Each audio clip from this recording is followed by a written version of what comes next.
ราคาเสา180,000กีบพี่น้องเนาะต่อเสาหนึ่งตะมิดกับ200,000เพิ่นว่าคันสิให้มาส่งแต่ว่าเฮาก็กระเทินนะครับมาเอารถไอ้วงมาส่งเลยพี่น้องเนาะพอดีแม่พิมพ์แม่เพิ่นก็โอนเงินมาให้2,700 บาทพี่น้องนะราคาเช่าก็ถูกอยู่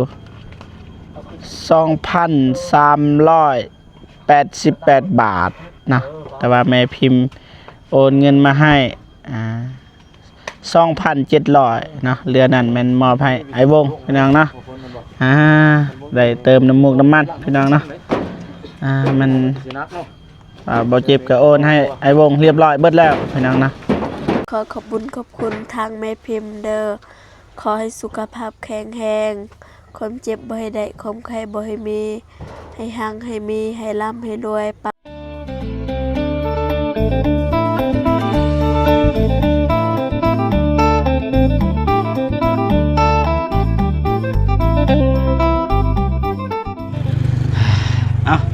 กับทักทายสบายดีและสวัสดีพ่อแม่พี่น้องเบิดสุขุสุคนพี่น้องเนาะเอาวันอยู่ในลาวไทยหรือว่าต่างประเทศเนาะก็ยินดีต้อนรับเข้าสู่ช่องเบาเจ็บ Channel คือเก่าพี่น้องเนาะตอนนี้เบาเจ็บกับทีมงานนี่แหละตามที่ได้เห็นมาซื้อตีนเสาให้น้องฮานพี่น้องเนาะเรียบร้อยนี่เต็มเลย1 2 3 4 5 6 7 8 9 10หนักเลยพวกเอ้ยสบายดีได้เด้อนักรถอายบัดธรรมดามันจุเลยซับตูดมาฮอดโต๊ะว่าเตินป่ะสบายดีป่ะพลสบายดีบ่เจ็บสบายดีผู้ใหญ่ใจบุญทุกคนนี่จ่ายเงินเรียบร้อยพี่น้องเอ้ยนี่ทำบิดนี่ตีนเสา1 เม็ดจำนวน9ราคา180,000 กีบรวมกับทั้งหมดกัน1,620,000 กีบใช่ป่ะคันพอเราไปส่งเราว่าก็เราสิเอาอยู่ราคา200,000แต่ว่านี่เฮาแบบเมาเองนะเราก็ลดให้พอดีถึกอยู่1,630,000 กีบแต่ว่าจำนวนที่เฮาจ่ายเงิน1,600,000แล้วลดให้อีก20,000พี่น้องนะโอเคพอพี่น้องมันจะว่าเราก็สิเดินทางกลับก่อนเนาะพอๆกันอยู่ที่บ้านน้องฮานพี่น้องไงนะรอลุ้นไปนำกันไปกลับบ้านนี่บ่เจ็บสิขี้อยู่นอกหรือบ่อยู่ในขี้นอกเลยนะไปนี่นี่เต็มเลยพี่น้องพยายามมาซื้อก็มาซื้อได้พี่น้องนะเรียบร้อยพี่น้องไปบ้านนี่เดินทางกลับบ้านพี่น้องเนาะหน่อยก็ขับมืดแล้วพี่น้องเจอกันอยู่ที่มาน้องหานเด้อบายบายพี่น้องบาทเลยหอดแล้วพี่น้องเอ้ยจะลงบาทนี่เกียมเอาลงนี่เริ่มเป็นกลากเลยครับได้ป่ะจากคนบ่มันมีใหม่ง่ายไม่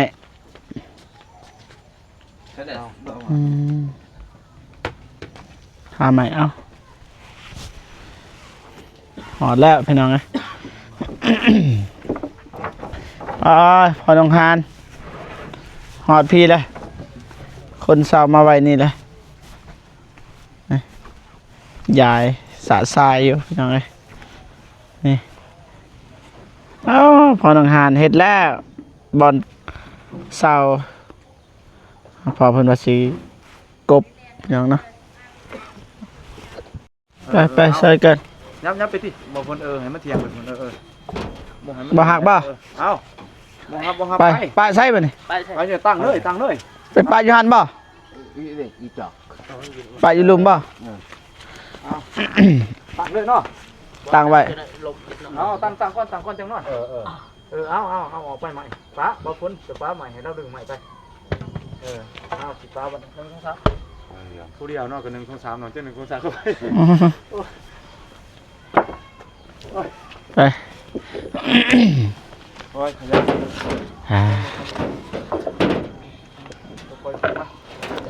เสา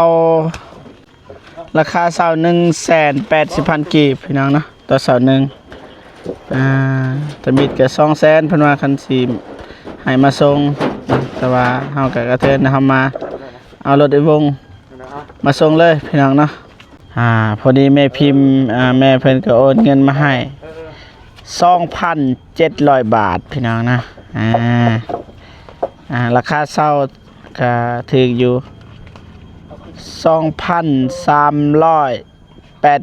2,388 บาทนะแต่ว่าแม่พิมพ์โอนเงินมาให้2,700เนาะเรือนั้นแม่นมอบให้ไอ้วงพี่น้องเนาะได้เติมน้ำมูกน้ำมันพี่น้องเนาะมันบ่เจ็บก็โอนให้ไอ้วงเรียบร้อยเบิดแล้วพี่น้องนะประมาณนี้พอพี่น้องเนาะมาหอดจอดถึงจนได้พี่น้องนะบ่าวฝนก็คำแอวแล้วเมื่อยเด้เฮ็ดจังได๋ เฮ็ดหน่อยนึงเจ็บยึกเลยแหนมเลยไปก่อนบ่ฝนลงมาก่อนขึ้นไปก่อน บ่มีคนจับกล้องให้ เอาขึ้นเว้ยแม่นบ่ไปเบิ่งสถานการณ์อย่าสิฮักให้ผมมาจ้ะบ่เข้าหาเด้อครับแน่ๆล่ะเว้ยห้องพักของมันเนาะมันก็ปิดไข่ไข่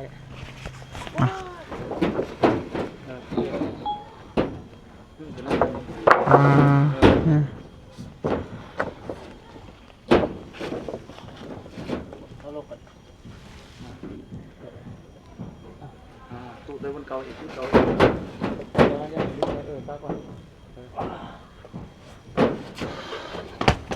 หนักเด้อบริซอยเด้อ เอ้ายืมอย่างเงี้ยเลยคอยบ่ได้เด้อตุ่นเฮ็ดตักนักแห้งแล้วมันเอานี่ก็ได้ป้าลูกบ่พ้นจ้ะอันนี้มันจะมื้อนี้กันนะกินกันนะลูก2 4ยังหาบ่ได้ ยังหาบ่ยังด้นแล้วสันยังหาพี่น้อง ทั้งหมดทั้งมวลแม่พิมพ์จัดให้นะราคาเช่ากับ2,388 บาทแต่ว่าแม่พิมพ์โอนมาให้ 2,700 บาทนะใส่เกินแม่พิมพ์ก็ได้พี่น้องเอ้ย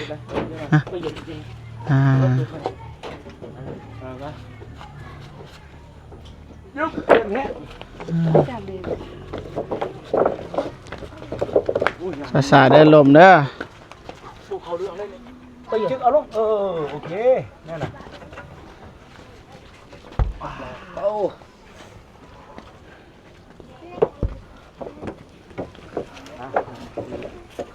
ขาเสีย F4 มาหลายแล้วบัด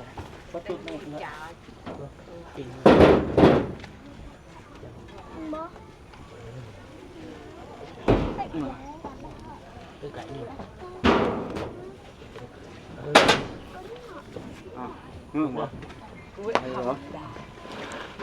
สีออกเบิดหลายรถเจ้า นี่ก็สิคนไม่ล่ะ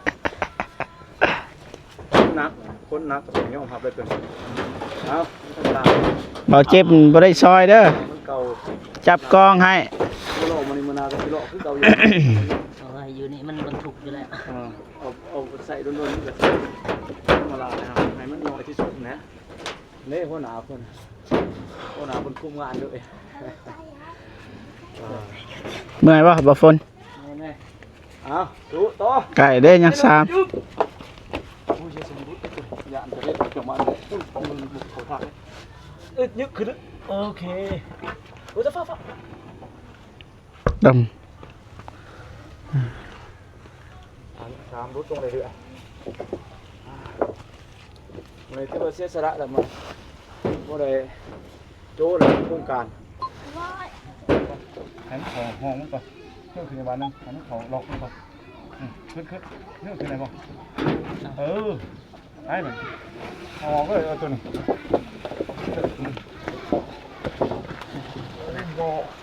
คือเก่าจึ๊กตั้งขึ้นแน่น่ะ โอ้ยังสองมาถึงยัง ไก่แล้วพี่น้องยังอันนึง ไปเลยปะไปเลยยังเสาหนึ่งพี่น้องเอ้ยเท่า เอาตัวตั้งจึ๊ก โอเค โอเคไปอย่างอันหนึงบัดนี้สู่ส้นขนาดทีมงานเฮาเถอะไป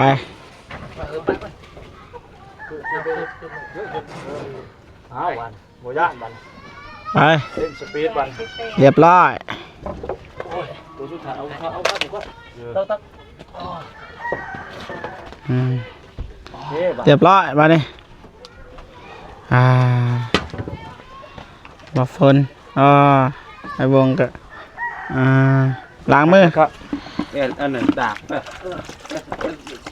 โอ้โซทองอีก เปื่อนเบิด เพื่อออกไป ตัวยากลูก ออก เพื่อน ไปลบเอาไหมไอ้กับเพื่อนคือกันเซตเตอร์เดี๋ยวไป มือกล่องพี่น้องไอ้บริษัทน้ำล้างมือ ได้แล้วตัวนี้ขับขึ้นกันพ้นด้วยหรอต้องมาสั่ง ล้างได้อยู่ล้างบัดนี้ ใช่ไหม เรียบร้อยเสาตีนเสาพี่น้องมาเป็นเสาดอกนี่1ยาว1 เมตรพี่น้อง1 2 3 4 5 6 7 8 9 9เสาพี่น้องเลยครบตามจำนวนที่ต้องการพี่น้องเลย